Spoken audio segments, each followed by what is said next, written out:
আপনারা যে যেখান থেকে দেখছেন ভিডিওটি সবাই শেয়ার করে দিবেন আর পেজটি ফলো দিয়ে হচ্ছে আমাদের সাথেই থাকবেন। তো আমি আমার চাচা এখানে পুকুর পাড়ে বসে আছি, এই যে এটা হচ্ছে পুকুর। তো পুকুর পাড়ে বসে আছি, চাচা গোসল করব। আর হচ্ছে গিয়ে চাচা, এখন যে বর্ষাকাল তো এখন শুরু হয় নাই, তো এখন প্রচুর বৃষ্টি হইতেছে কি লেগে? মেঘ এই ফসল ভালো ও মানে বৃষ্টি হলে কি ফসল ভালো হয়? ভালো হয়। ও আচ্ছা আচ্ছা, তাহলে তো অনেক বৃষ্টির দরকার, তাই না? হ্যাঁ। আচ্ছা, আবার যে বৃষ্টি হলে যে অনেকে বলতেছে ফসল নষ্ট হয়ে যাবে।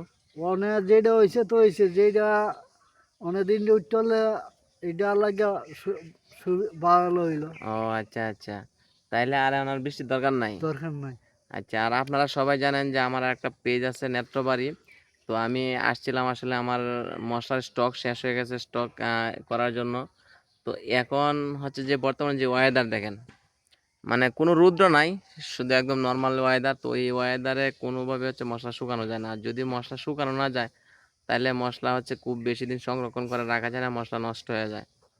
তাই হচ্ছে এখন আপাতত হচ্ছে স্টক করা যাবে না। হ্যাঁ, যদি রৌদ্র হচ্ছে ওঠে প্রচুর পরিমাণে রৌদ্র ছাড়া কিন্তু মরিচটা শুকানো যায় না। আর মরিচটা ধনিয়াটা যদি শুকানো না যায়, তাহলে কিন্তু সেটা নষ্ট হয়ে যায়, এটা গুণগত মান নষ্ট হয়ে যায়। সেক্ষেত্রে হচ্ছে আমরা অপেক্ষা করতে হবে, যদি প্রচণ্ড পরিমাণে রৌদ্র থাকে তাহলে এটা শুকানো যাবে আর স্টক করা যাবে। আর আপনারা সবাই পেজটি ফলো দিয়ে দিবেন আর আমাদের নেত্রবাড়ি পেজের সাথেই থাকবেন। তো আমি গ্রামে আসছিলাম, গ্রামের প্রকৃতিতে আপনাদেরকে হচ্ছে একটু শেয়ার করলাম, আর সেই সাথে আমার চাচাকেও আপনাদের সাথে শেয়ার করলাম।